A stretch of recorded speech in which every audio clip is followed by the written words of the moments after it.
and make sure that they do, just like our pioneers did.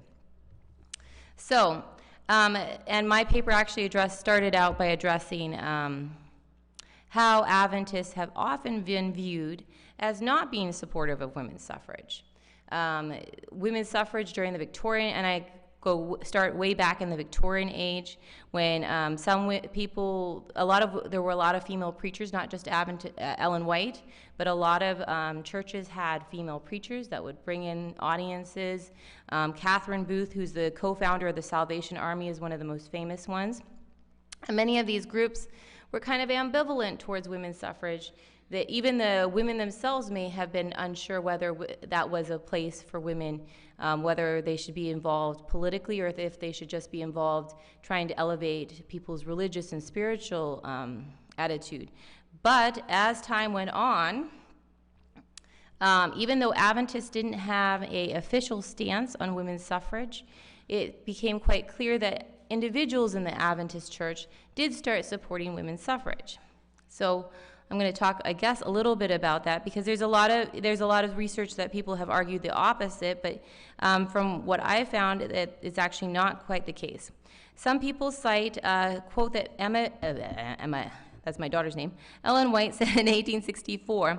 She stated that people who join the movement of women's rights and the so-called dress reform might as well sever all connection with the third angel's message. The scriptures are plain upon the relations and rights of men and women. Spiritualists have adopted the singular mode of dress. So in this quote, Ellen White, some people have said, well, this shows that Ellen White was against women's rights, because she said those who join the movement of women's rights and the so-called dress reform might as well sever all connection with the third angel's message. However, as I argue, this statement is quite clear that she's concerned not about women's rights or the dress reform, because she's actually quite famous later on for her attitudes about dress reform. Her concern is that they have been conflated, that they have been united with spiritualism, which is not something that Adventists want to be associated with. So that's why she's making this statement. Later on, though, she changes in attitude. In 1874, Ellen White was in Battle Creek, Michigan, and she wrote a letter to her husband, James, that was marked private. Obviously, since I accessed it, it's not private anymore. You can Google it if you go to the Ellen White writings. And she records a visit in this letter to Mrs. Graves. And this is about Mrs. Graves, that she writes. She is desirous that women's suffrage should be looked into by me. Ellen White is the me in this letter. And she related many things of a startling character which were legalized in France and St. Louis. Mrs. Graves viewed the matter as I do in regard to the increase of crime and demoralization of society. She says women must vote if this law is to be withstood. We had a long talk in regard to temperance. Ellen White, as you probably no doubt know, was very active in the temperance movement, encouraging women and encouraging everybody to advocate for against alcohol use, because alcohol, people drank alcohol all the time, even like children would be drinking alcohol because of concerns about the quality of water. And so there was a lot of alcoholism during the 19th century, and we still see it today too, just not quite to the extent, or it was temperance. I told her that my mind was unprepared for any such matter as women voting. She had been thinking and dwelling on these things, and her mind was ripe upon them, while my work was of another character. Graves most likely was Elizabeth Graves, the wife of Leander Graves. They were prominent members. They're included in the Battle Creek membership list in 1891, and one that appears previously. Back then they used to print out little pamphlets that would actually include all the names of everybody that lived in that church. I mean, not lived, that was a member of that church. So we don't do that now, but that was something they did back then when it was a much smaller church. And they also were very generous contributors to the church. If you look at the old Adventist Reviews and Sabbath Heralds, people who gave big donations to benevolent funds and stuff like that would actually have their name appear in the Adventist Review and Sabbath Herald.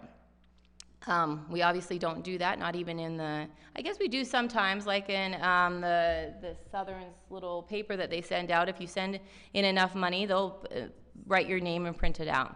Anyways, it was like that. So they were very big givers to philanthropic causes, and both of their names appear jointly and separately. So sometimes it just says Elizabeth Graves, sometimes it says Leander and Elizabeth Graves as contributors.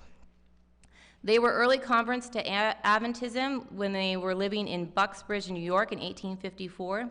And in their obituary, it mentions that all their children died young, which wasn't that uncommon, unfortunately, then, considering health standards.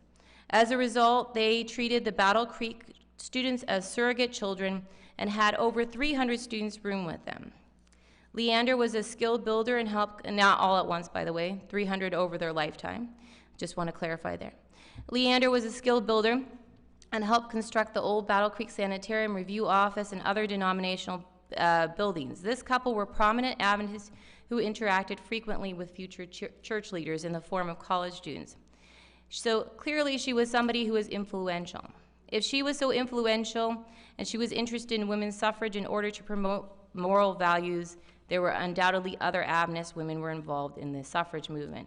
In fact, there were groups of suffrage groups that would come and meet in Battle Creek. So it's quite clear that there was and considering how many Adventists there were in Battle Creek at the time, undoubtedly some of those Adventists, I couldn't get access to the list myself, but I can tell that there probably were other Adventist women that were quite prominent in the local chapters.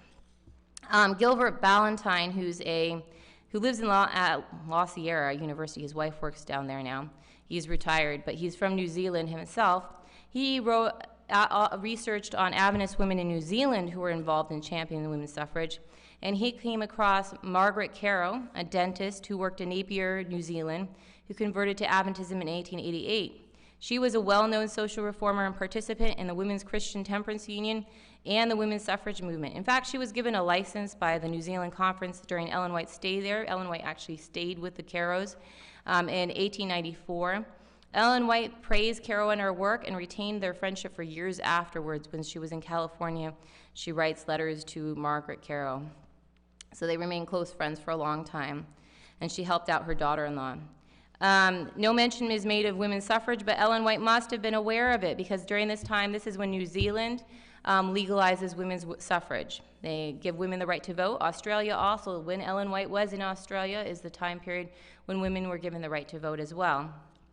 And Ellen White used the interest in temperance and women's suffrage to actually drive interest in evangelistic meetings. So she was no longer feeling that women were obviously incompatible with the church, that women's suffrage was incompatible with church membership because many of those New Zealand and Australia women were actually involved in it. So she actually, and this is the time period when she was in New Zealand and Australia, that she writes some of her most ardent statements arguing for equal pay for female church workers and that women need to be acknowledged in their work. I like the statement, so I included this one in my paper. Ellen White wrote that a woman is not to be dictated to and ordered about as a servant, but to stand beside her husband as his helper, equal in rights and doing her work as intelligently as himself.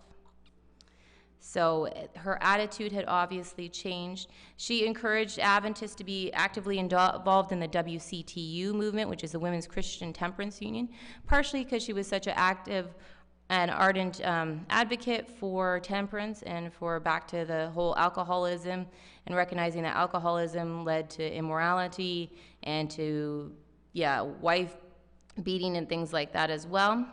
And as I point out in this, the 18th and 19th Amendment, the 18th Amendment allowed for temperance. The 19th Amendment was women's suffrage. Both of those they were both ratified by the United States within a year and a half of each other. So those two movements were very closely connected. Ellen White actively encouraged women to be, and encouraged Adventists to be involved in the WCTU movement. And she she was involved in the conversion of Mrs. S.M.I. Henry, who was a prominent WCTU preacher. She was a very active WCTU member and was also fought for women's suffrage. She wrote, Mrs.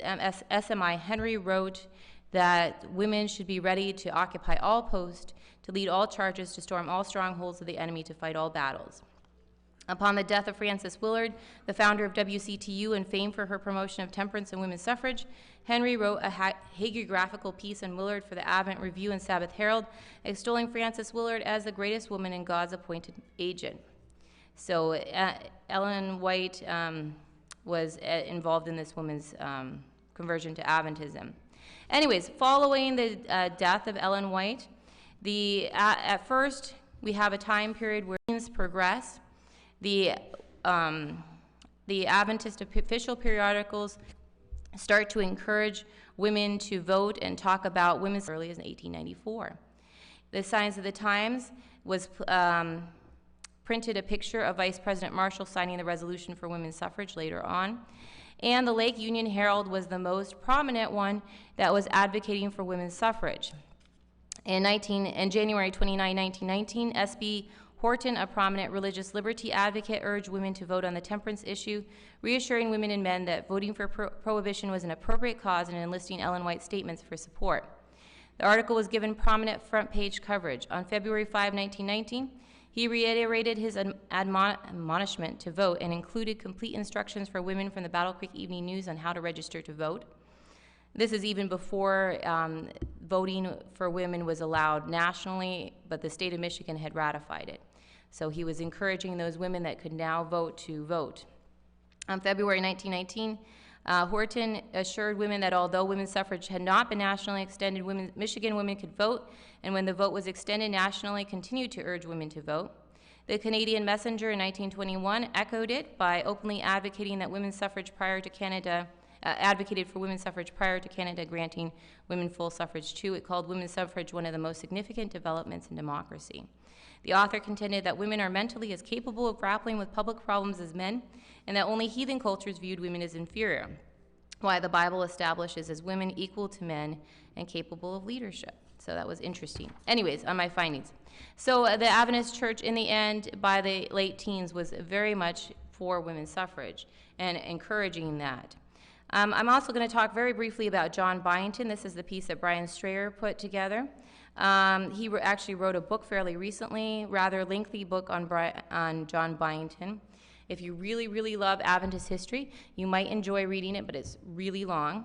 But John Byington was believe is our first Adventist president for the Seventh-day Adventist Church. And he, if you see a picture of him, you'll think he's not a very interesting or unique person. He looks very serious, as do all the pictures of people. But he came from a Methodist background, just like Ellen White. And he was very big into abolitionism. So he built churches himself when he was a Methodist before he converted to Adventism. And in those churches, people have looked at the churches carefully, and they have actually found in both of those churches that he built, it's quite clear that they were part of the Underground Railroad. There are hidey holes in the church buildings themselves, and he was actually involved in political parties that advocated for women's suffrage, for abolitionism. So he was a very active abolitionist. We don't always highlight these individuals, John Byington is, because he's highlighted for being the first Adventist president, but we don't always notice that they were also very involved in trying to help those that were underserved, that were perhaps needing to have some more equality, and we're encouraging equality in all our believers and treating people with kindness and equality. So my challenge is, as we are now 100 years from that, is to go forth, and if you see people that are being persecuted or not being treated equally, that we remember that under God's eyes we're all equal, that men and women, Black, Jew and Gentile are all treated equally, and to do our best to help out politically as well. Okay, thank you, Heidi. And we have a video. I think we'll take time just to watch this video for 13th Sabbath offering. We're going to look at some people who are underserved, where our offerings are going to go this Sabbath. Our 13th Sabbath offerings are going to go this quarter. And this is 13th Sabbath offering week. So if you guys wouldn't mind playing that for us. Each day at work, Badi Banga makes sure the Kinshasa Adventist Clinic is kept safe. He works as a security guard for this compound in the Democratic Republic of Congo's capital city. When he started working here, he didn't know much about Adventist beliefs, except what he heard coming from the church also located on the compound as they held evening meetings throughout the week. A few years ago, the clinic staff started a small church plant. Many members are former patients, doctors who came to know Jesus at the clinic, and people from the community. On Sabbath, the church is full of praise and worship through testimonies and music. The choir writes and performs original songs. One day, the church pastor invited Badi Banga to attend an upcoming campaign. So Badi Banga decided to see what it was all about. After the meetings, his mind was overwhelmed with information. He was motivated to study the Bible further, and before long, Badi Banga accepted the Adventist message and invited Jesus into his heart. For me, the difference in my life is that I'm able to pray and see the answers from God. So that's something that has changed in my life. The Kinshasa Adventist Clinic aims to meet the needs of people in the community through Christ's method. The clinic meets physical needs with a team of doctors and nurses, while staff assess patients' spiritual needs. People come to this clinic with a number of symptoms and illnesses, ranging from malaria to pregnancy complications. Frank and Nikki rushed into the clinic when Nikki was bleeding for unknown reasons. The expectant parents knew their baby wasn't due yet. Doctors and nurses tried everything, but they couldn't figure out what was wrong. The medical staff gathered around Nikki and prayed for the Holy Spirit's intervention. Right after the prayer, one of the doctors was able to detect the problem and rushed her to surgery. But because of a lack of equipment, they began surgery without anesthesia. They had to sterilize the instruments with rubbing alcohol in a small flame. Unfortunately, they lost the baby during surgery and almost lost Nikki too. It was a miracle that she survived the incident. Doctors prayed over her again and were certain that she would get an infection in the coming weeks. But after 10 days, there was no sign of infection and Nikki made a fast recovery. As I'm living today, I'm thankful to God because He assisted me. He came to secure me. I did not think that I would be able to talk to people about my story. The impact of this event changed their lives. Frank and Nikki are now Adventist members and attend the church on the clinic's compound every week. If the clinic had the proper equipment, it's possible the baby could have survived too. The staff is qualified to provide top quality service, but unfortunately they need instruments, beds, and general materials to vastly improve the services they provide, especially for expectant mothers. I am asking to make a call to the World Church. I want to tell them that this clinic needs their help in terms of equipment. We need a lot of help. And if we can have the equipment required in this clinic, we will be the best clinic in Kinshasa. Doctors, nurses, and the staff at the Kinshasa Adventist Clinic pray for the Lord to use them to further His mission. This quarter, a portion of your 13th Sabbath offering will help expand and improve the clinic's health services here in the Democratic Republic of Congo. Please pray and consider how you can contribute to this cause. Thank you for supporting the 13th Sabbath offering.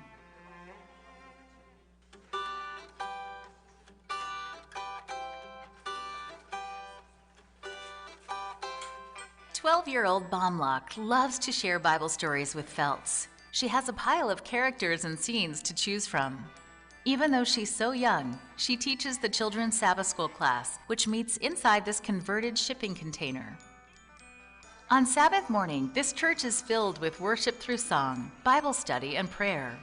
Churches in Ethiopia's capital, Addis Ababa, have seen significant growth over the years, especially with the children. On any given day of the week, children gather in churches to do their favorite activity, sing. Children invite their neighborhood friends to join them at church. They love learning new songs and playing games like Bible trivia. They take ownership of teaching and being a part of the church service.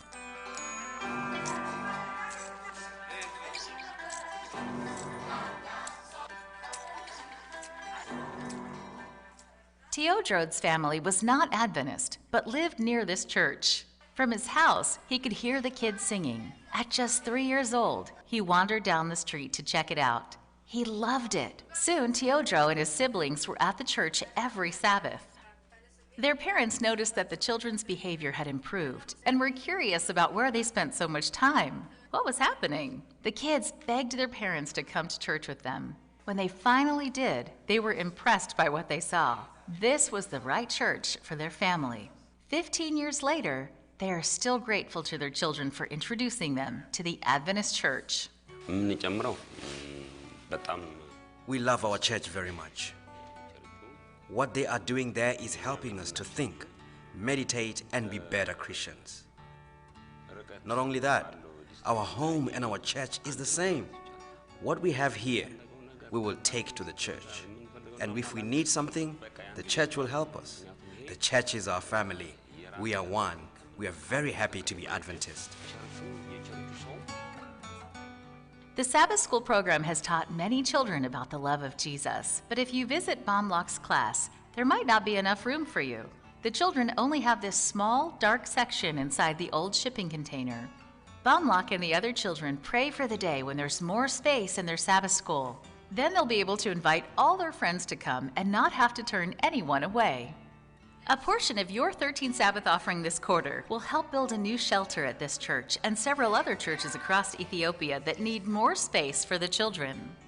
The offering will also go toward various projects in the Democratic Republic of the Congo, South Sudan, and Kenya. Please pray for these projects and consider how you can contribute. Thank you for supporting the 13th Sabbath offering.